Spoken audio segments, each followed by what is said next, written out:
Hoy vamos a meternos de lleno en algo que usamos cada día casi sin pensar, el tiempo. A ver, ¿por qué un día tiene 24 horas y no 10?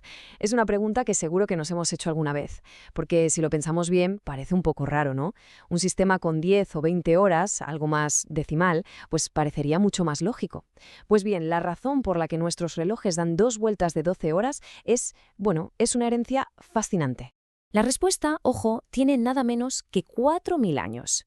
Y está, fíjate, en el cielo, en las matemáticas y hasta en la palma de la mano. Para entenderlo, tenemos que hacer un viaje en el tiempo, a Mesopotamia y al Antiguo Egipto. Porque la lógica que ellos crearon, bueno, esa lógica sigue mandando en nuestras vidas a día de hoy. Vamos allá. Vale, el legado del 12 y el 60. Aquí empieza todo, con la elección de dos números que son clave, el 12 y el 60. Y no los eligieron al tuntún. Su poder, su secreto, está en lo increíblemente versátiles que son. Hablemos del sistema duodecimal. Los babilonios, sobre todo ellos, usaban un sistema basado en el 12. Para ellos era muchísimo más práctico que nuestra base 10, la que usamos para casi todo. Les facilitaba la vida, vamos. ¿Y por qué el 12? ¿Qué tiene de especial? Pues que es superdivisible. Se puede dividir de forma exacta entre 2, 3, 4 y 6, mucho más que el 10. Y eso, para el comercio, para organizarse, era una maravilla. Pero no solo eso, es que además encajaba con lo que veían en la naturaleza. Había unos 12 ciclos lunares en un año. Era perfecto. Así que los egipcios cogieron esta idea y ¿qué hicieron? Dividieron el día en 12 horas de luz y la noche en 12 de oscuridad y ¡chachán! Ahí lo tenemos, el día de 24 horas. Pero la cosa no acaba aquí. Para hilar más fino, para las divisiones más pequeñas, los babilonios usaron otro sistema, el sexagesimal, o sea, de base 60. Y sí, de ahí es de donde nos vienen los minutos y los segundos. Y es que el 60 es una auténtica pasada. Es el número más pequeño que se puede dividir entre 1, 2, 3, 4, 5 y 6. Una joya matemática, vamos. Ideal para fraccionar el tiempo con una precisión brutal, algo que necesitaban tanto para sus cálculos astronómicos como para su día a día. Vale, ya tenemos los números, la base teórica. Ahora la pregunta es, ¿cómo pasamos de la idea a la práctica? ¿Cómo empezaron a medir de verdad, físicamente, esas horas? Pues aquí entran en juego el sol, el agua y las estrellas. Aquí los egipcios fueron unos auténticos pioneros. Allá por el 1500 a.C. ya usaban relojes de sol, los obeliscos, por ejemplo, para marcar las horas del día. Claro, el problema, como es lógico, era la noche. ¿Qué haces cuando no hay sol? Pues inventaron la clepsidra, el reloj de agua. Era básicamente un cacharro con agua que se iba vaciando a un ritmo fijo, y con eso los sacerdotes podían hacer sus rituales nocturnos con una precisión que para la época era increíble. Pero es que su ingenio no tenía fin.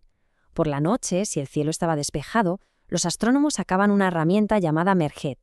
Consistía en un par de plomadas que alineaban con la estrella polar. Al hacerlo, trazaban una línea imaginaria en el cielo, un meridiano, y simplemente medían el tiempo viendo qué estrellas cruzaban esa línea. ¡Brillante! Y bueno, durante siglos con estos métodos se apañaron. Pero el mundo no para de girar, y cada vez se necesitaba más y más precisión. Así que entramos en una nueva era, la de la búsqueda de la precisión. La era de la mecánica. El gran salto fue poder hacer las cosas más pequeñas. Allá por 1510, un tal Peter Henlein en Alemania crea los primeros relojes portátiles, los famosos huevos de Nuremberg. Y a partir de ahí, la cosa se dispara. En 1675, Christian Huygens patenta la espiral y de repente los relojes se vuelven muchísimo más precisos. Luego llegan virguerías como el tourbillon de Breguet para luchar contra la gravedad o el primer cronógrafo moderno para medir intervalos, una auténtica carrera por la exactitud.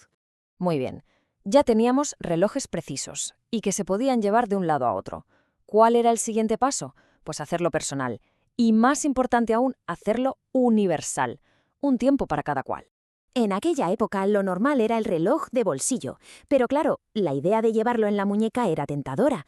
Ya había habido algunos intentos antes, para la realeza y tal, pero el momento clave llega en 1904. El aviador Alberto Santos Dumont necesitaba ver la hora sin soltar los mandos de su avión, así que le pidió a su amigo, un tal Louis Cartier, que le inventara algo. Y de ahí salió el Santos, el reloj que popularizó para siempre llevar el tiempo en la muñeca. Lo convirtió en algo práctico y con estilo.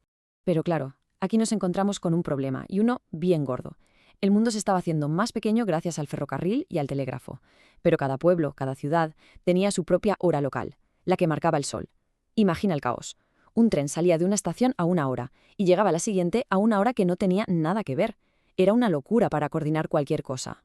Hasta que en 1884 se dijo «basta ya». En una conferencia histórica en Washington, D.C., los países se sentaron y se pusieron de acuerdo para crear un sistema único y poner un poco de orden en este lío. Y de ahí salieron los usos horarios que conocemos hoy.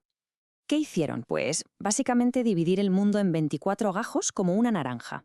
Cada gajo, de 15 grados de longitud, tendría la misma hora. Y para tener una referencia, se eligió el meridiano de Greenwich como el punto cero, el origen del tiempo mundial. Y así, de un plumazo, se acabó el caos. Vale, el tiempo ya era estándar en todo el mundo. La precisión de los relojes mecánicos era alucinante. Pero aún quedaba un último desafío, el tic-tac moderno. Y es que el desafío final era este, hacer que la precisión fuera para todos. Porque, a ver, los relojes mecánicos eran, y son, obras de arte, pero también eran carísimos. Para que todo el mundo pudiera tener un reloj preciso, hacía falta una nueva revolución. Y esa revolución llegó y se llamó cuarzo. La idea, que ya venía de 1927, era simple pero genial.